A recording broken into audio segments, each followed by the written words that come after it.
Bengaluru Mysuru express ವೇನಲ್ಲಿ bus ಒಂದು ಹೊತ್ತಿ ಉರಿದಿದೆ. ಬಸ್ನಲ್ಲಿದ್ದ 18 ಮಂದಿ ಪ್ರಯಾಣಿಕರು ಬೆಂಕಿಯಿಂದ ಜಸ್ಟ್ ಮಿಸ್ ಆಗಿದ್ದಾರೆ. ಮಂಡ್ಯದ ಸ್ಯಾಂಜೋ ಆಸ್ಪತ್ರೆ ಸಮೀಪ ನಡೆದಿರೋ ಘಟನೆ ಇದು. ಅವಘಡ ಮಧ್ಯರಾತ್ರಿ 2 ಗಂಟೆಗೆ ನಡೆದಿದೆ. ಎಕ್ಸ್‌ಪ್ರೆಸ್ ವೇನಲ್ಲಿ ಬಸ್ ಹೊತ್ತಿ ಉರಿದಿದೆ. ಬೆಂಗಳೂರಿಂದ ಕಣ್ಣೂರಿಗೆ ತೆರಳುತ್ತಾ ಇದ್ದ ಬಸ್ನ ಟೈರ್ ಬ್ಲಾಸ್ಟ್ ಆಗುತ್ತೆ. ಟೈರ್ ಬ್ಲಾಸ್ಟ್ ಆಗ್ತಾ ಇದ್ದಂತೆ ಬಸ್ನಲ್ಲಿ ಬೆಂಕಿ ಕಾಣಿಸಿಕೊಳ್ಳುತ್ತೆ. ತಕ್ಷಣ ಎಚ್ಚೆತ್ತ ಪ್ರಯಾಣಿಕರನ್ನ ಡ್ರೈವರ್ ಕೆಳಗಿಳಿಸ್ತಾರೆ. ಡ್ರೈವರ್ ಜಾಗರೂಕತೆಯನ್ನ ಅಲರ್ಟ್ ಆಗಿರೋದನ್ನ ಇಲ್ಲಿ ಮೆಚ್ಚಲೇಬೇಕು. ಡ್ರೈವರ್ನಿಂದ 18 ಜನರ ಪ್ರಾಣ ಇಲ್ಲಿ ಉಳಿದಿದೆ. ನಸುಕಿನ ಜಾವ 2 ಗಂಟೆ ಅಂತಂದ್ರೆ ಎಲ್ಲರೂ ಗಾಢ ನಿದ್ದೆಯಲ್ಲಿ ಇರ್ತಾರೆ, ನಿದ್ದೆ ಮಂಪರಿನಲ್ಲಿರ್ತಾರೆ ಒಂದಿಷ್ಟು ಜನ. ಆದರೆ ಡ್ರೈವರ್ ಈ ಬ್ಲಾಸ್ಟ್ ಆಗ್ತಾ ಇದ್ದಂತೆ, ಬೆಂಕಿಯ ಕಿಡಿ ಹೊತ್ತಿಕೊಳ್ತಾ ಇದ್ದಂತೆ ಆ ಬಸ್ನಲ್ಲಿದ್ದಂತಹ ಎಲ್ಲ ಪ್ರಯಾಣಿಕರನ್ನ ತಕ್ಷಣ ಕೆಳಗಿಳಿಸ್ತಾರೆ.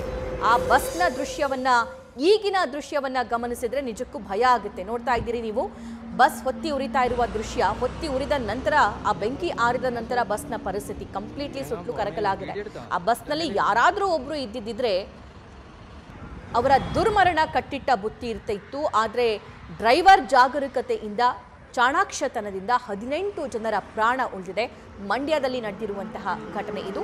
ನಂತರ ಪ್ರಯಾಣಿಕರನ್ನ ಬೇರೆ ಬಸ್ನ ವ್ಯವಸ್ಥೆ ಮಾಡಿ ಕಣ್ಣೂರಿಗೆ ಕಳುಹಿಸಿಕೊಟ್ಟಿದ್ದಾರೆ ಅನ್ನೋ ಮಾಹಿತಿ ಲಭ್ಯವಾಗಿದೆ.